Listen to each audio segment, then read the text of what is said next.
the hometown hero, Nathan Wayne Conway. If you were given the chance to play the sport you love in your hometown for the college team you grew up rooting for, would you take it? Let's go, Devils! Nathan Ponwith capitalized on that opportunity in 2018, transferring from Georgia to Arizona State after his sophomore season to finish his college tennis career. It's pretty surreal to me. It's an experience I never thought I would have. And growing up here. I grew up in Scottsdale, always a Arizona State Sun Devil fan. Came to the Masters when I was a kid. Ponwith is no stranger to success. He was the #1 prep recruit in the 2016 class out of Scottsdale Connections Academy and was later named the SEC Freshman of the Year and earned first-team All-SEC honors in 2017, playing on the Bulldogs' top court. And when the Sun Devils program was reinstated following a 10-year layoff, Ponwith's Arizona roots led him back home. It's been everything I expected and more. Ponwith's homecoming has allowed his family to witness his accolades firsthand, as he's cemented his Sun Devil legacy in the rafters. It is the most unbelievable experience ever. We dreamed of this as a kid, for him to play at ASU. To be here at his home roots where he used to come here and cheer on the team when he was young, it's a full circle. It's meant the world to watch him play here at ASU because we grew up, dreaming one day to play here ourselves. It's been really special to watch him come play in the Valley. Seeing his family in the stands hasn't been lost on Ponwith either. That's something that's really been special about me playing here because it's my home and it's really amazing. ASU was never an option for Ponwith out of high school since the program was cut in 2008 as a financial casualty of the Great Recession. 1, 2, 3, go! But the school's athletic director, Ray Anderson, and his wife, Buffy, made it their mission to bring it back when they arrived. We're thrilled that he could be part of history because we always thought he'd play at ASU, and then when they dropped the program, it was a heartbreaker, that he could never be a part of the team. It was so fun to watch him in our backyard. Ponwith is a 2-time Pac-12 Player of the Week recipient this season and is nationally ranked in singles. With senior day behind him, his attention is now on finishing the year strong before turning pro. My future is tennis, and we'll see where that starts. For now, he'll focus on closing this chapter as a Sun Devil. From the Whiteman Tennis Center in Tempe, Mason Kern, Cronkite News. Did everybody read the book? Did anybody finish it? Corey Peters hasn't always enjoyed reading. In fact, his parents had to coax him into it when he was a child. I wasn't necessarily a huge fan of reading per se growing up, but I think my parents did a good job of, forcing me to take the time to do things the right way and spend some time reading. As he got older and matured, the longtime Arizona Cardinals defensive lineman realized that he could provide the gift of education to his community. So, the Corey Peters playbook was born. I feel like it's my responsibility to pay it forward, help some other kids, get some opportunities that maybe they wouldn't have otherwise had.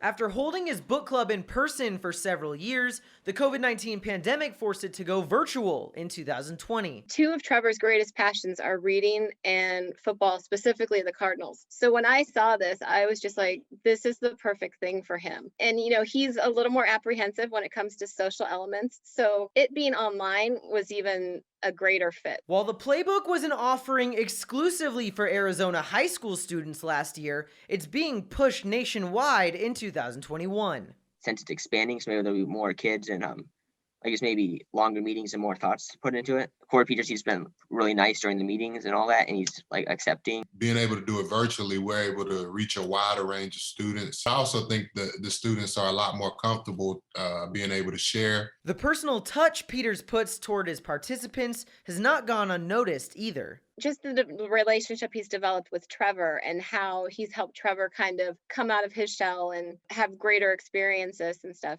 We're forever grateful for that. While he's currently a free agent, Peters is hoping to continue to make an impact in the Arizona community he's served for the last 5 years, even if he's no longer playing for the Cardinals. My community work, I really have a special connection to South Phoenix community. And that will never change. In Phoenix, Mason Kern, Cronkite News.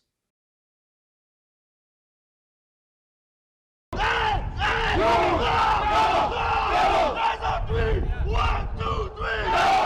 The resurgence of the men's tennis team at Arizona State began with a simple vision: restore what was once a perennially competitive program back to national relevancy. At the time of its reinstatement in 2016, it had been 8 years since ASU housed a men's team.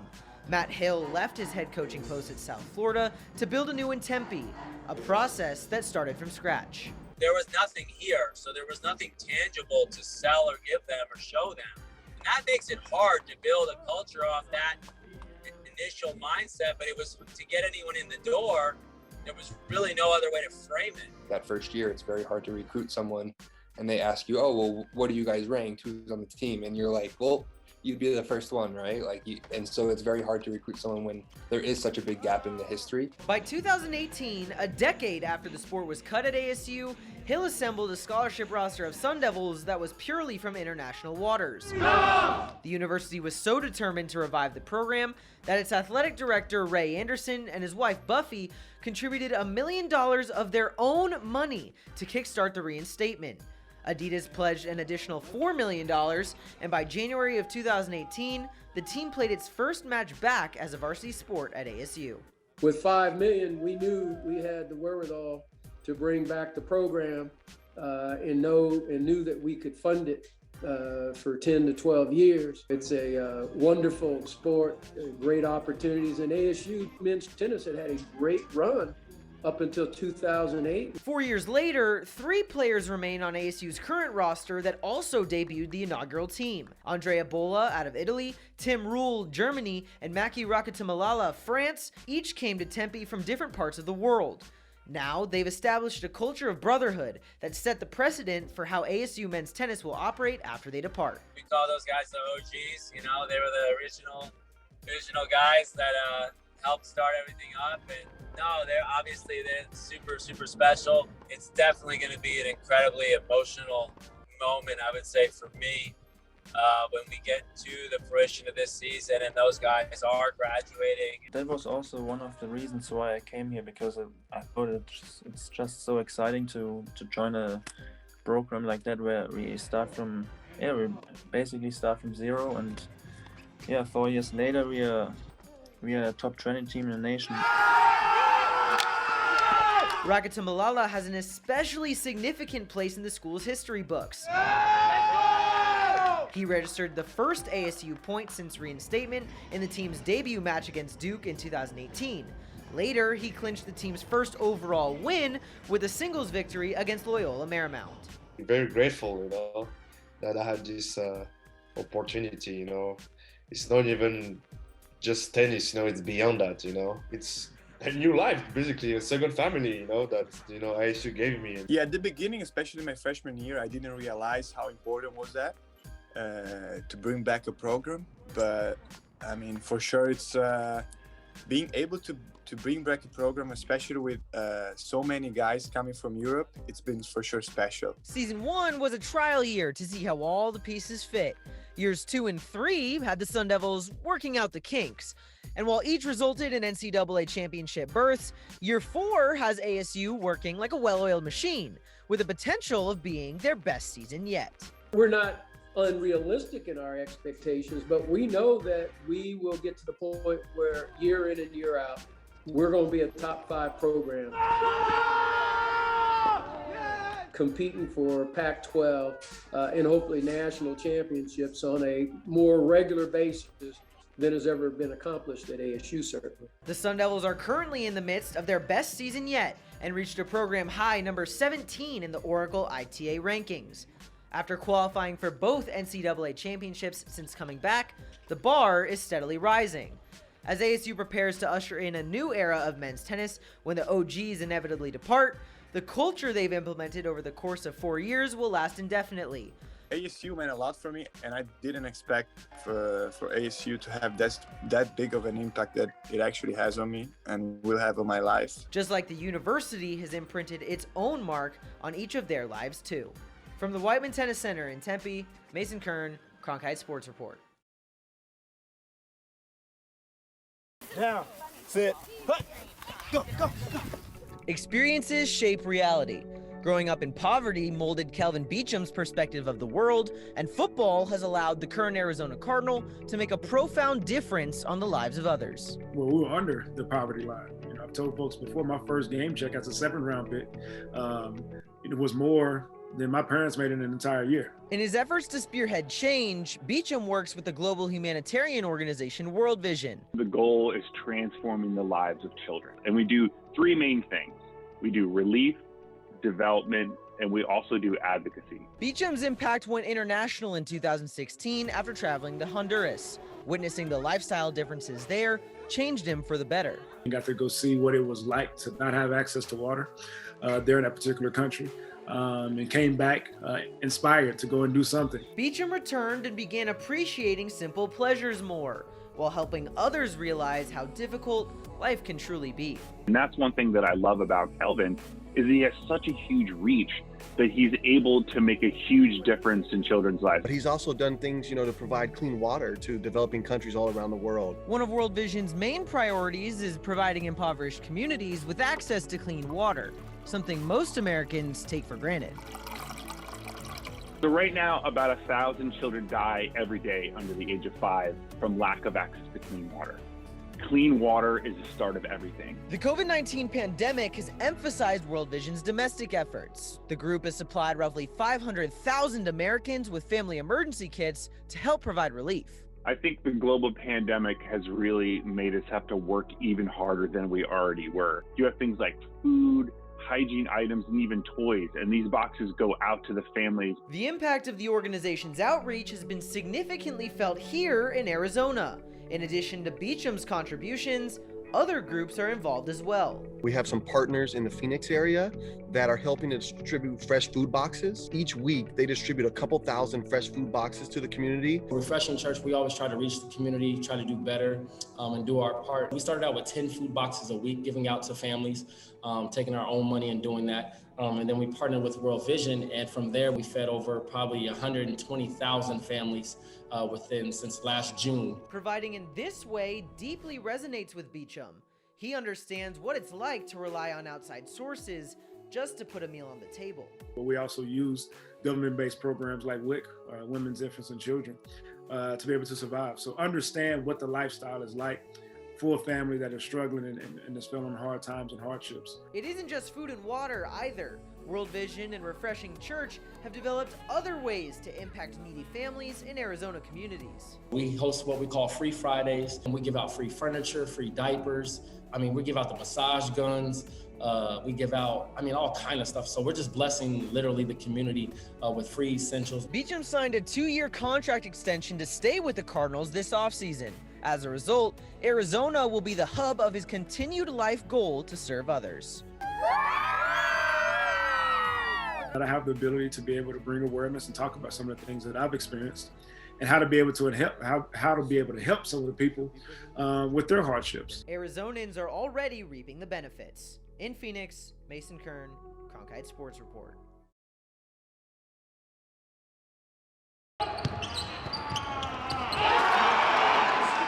In a forgettable year for ASU men's basketball, John Olmstead focused on maximizing his opportunities. Obviously, just to be able to score like that as my first points, it's very exciting. I told myself before the game, just kind of whenever I got the ball down there, just go up and dunk everything. Olmstead's debut bucket was validating and is representative of his journey to Tempe.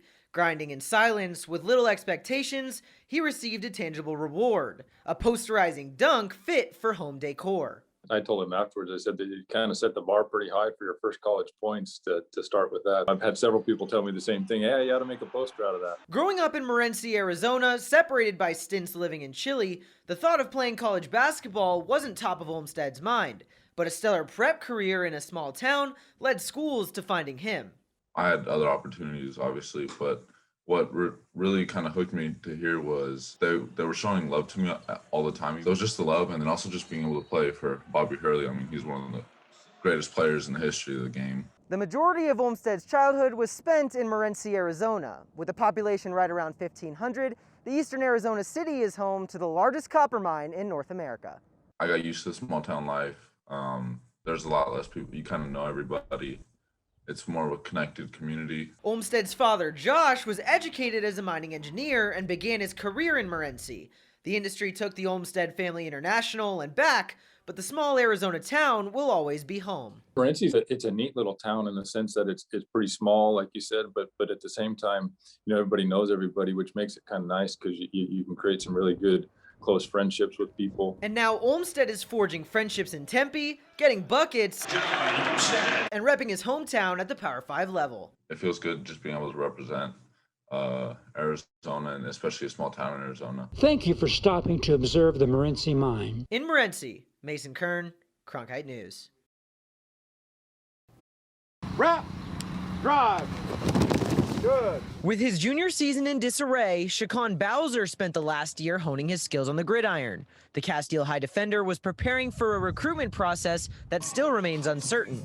Oh man, I was devastated, bro. I was so devastated. The recruiting dead period began last March, with the NCAA throwing out its traditional calendar. It prevented prep athletes from interacting with college campuses in person, restricting to a completely virtual system. We're considering just touring the campus in general and not just the facility, which is a bummer, but it is what it is. When will it end? Recruits are asking the same question.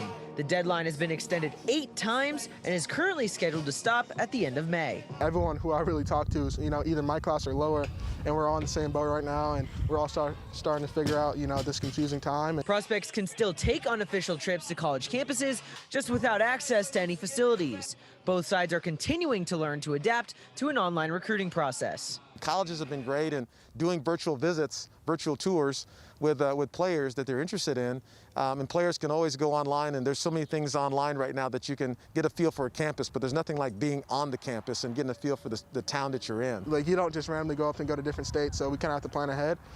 But we also don't want to go and tour the campus just so the dead period can be lifted. The recruiting landscape was reshaped with the class of 2021. Bowser and the rest of the 2022 recruits now have to navigate the continued uncertainty through National Signing Day in February of 2022. In Queen Creek, Mason Kern, Cronkite News.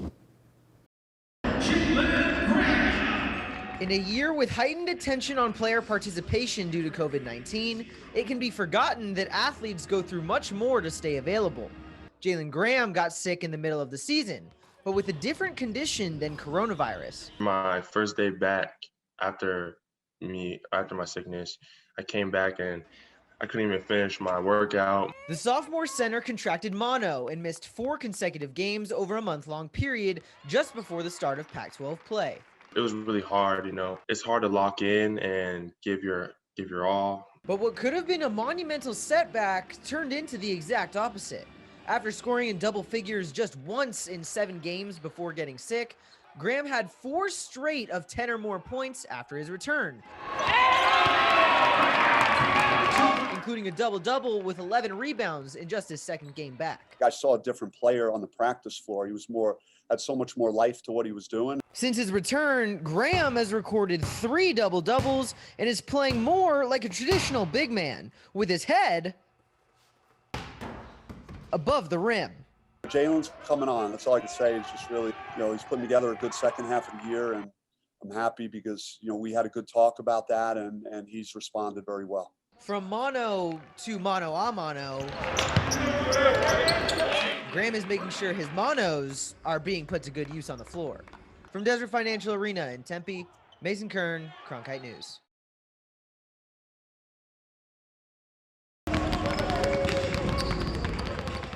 Jalen House plays basketball with a different edge. Most of the time, he's angry. With more time spent on the bench than the hardwood, House had good reason to be. His minutes early on were less than anticipated. I feel like I was just out there at first.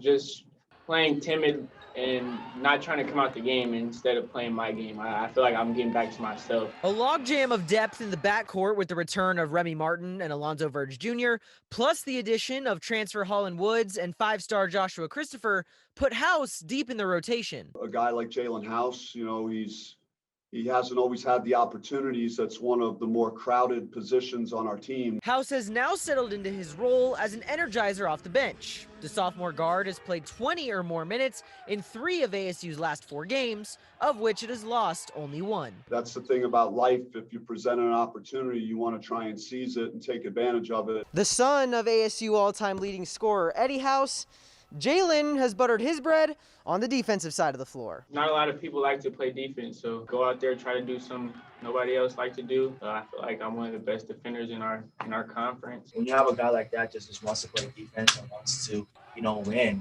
and bring energy, he's a great teammate. House has learned to channel his aggression, and the results have directly led to more time on the floor. From Desert Financial Arena in Tempe, Mason Kern, Cronkite News.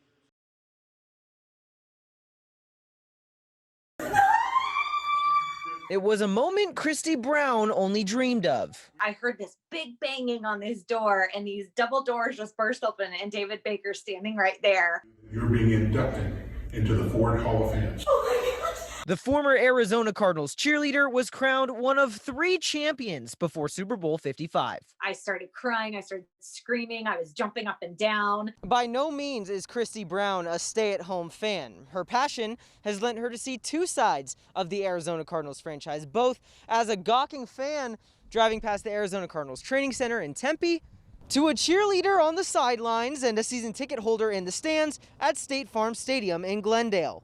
Where does the journey take her next? Canton, Ohio, where she'll be inducted into the Pro Football Hall of Fame. When they can have one of their very own from Arizona Cardinal fan is amply fitted, she would represent the Arizona Cardinals in the Pro Football Hall of Fame. Right now, she's the only Cardinals fan to do so. Mason Kern, Cronkite News.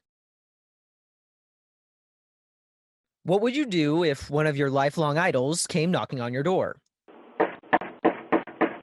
And there was just this banging, this knocking at the door. And I was like, geez, Amazon, what's going on? What Christy Brown thought was a package delivery turned out to be Pro Football Hall of Famer Aeneas Williams. Hi, Christy. My name's Aeneas Williams, Pro Football Hall of Fame. And I open the door and there's Aeneas Williams standing there. And I could not speak. I was trying to get out words and it was just all mumbling and screaming. There's a Hall of Famer, someone that you've grown up watching your entire life play football, and he's standing right in front of you. Williams' visit was no random house call. He was nominating the former Arizona Cardinals cheerleader to the Ford Hall of Fans competition, which is essentially the Pro Football Hall of Fame for fandom. It was fantastic knocking on her door, and no one should beat Christy. But just being there and seeing her woman cave with all the Cardinal gear, it just reminded me how fortunate the current players are at the new stadium, Michael Bidwell, to have fans like Christy. In 3 years, the contest has never had a Cardinals representative as a finalist. No longer. Christy is in the final 3, and she will attend Super Bowl 55 as a reward. When they can have one of their very own from Arizona Cardinal fan, Red Sea, to be in the Hall of Fame, is amply fitted. She would represent the Arizona Cardinals in the Pro Football Hall of Fame. Ironically, this year's big game is in the same stadium where the Cardinals lost in Super Bowl 43, a day Brown remembers well. I have been to Tampa and I've been to the same stadium which I'm going, which is so funny. It was incredible being there, but incredibly sad. This time around, Brown is hoping for a different experience in Tampa, even under different circumstances. Mason Kern, Cronkite News.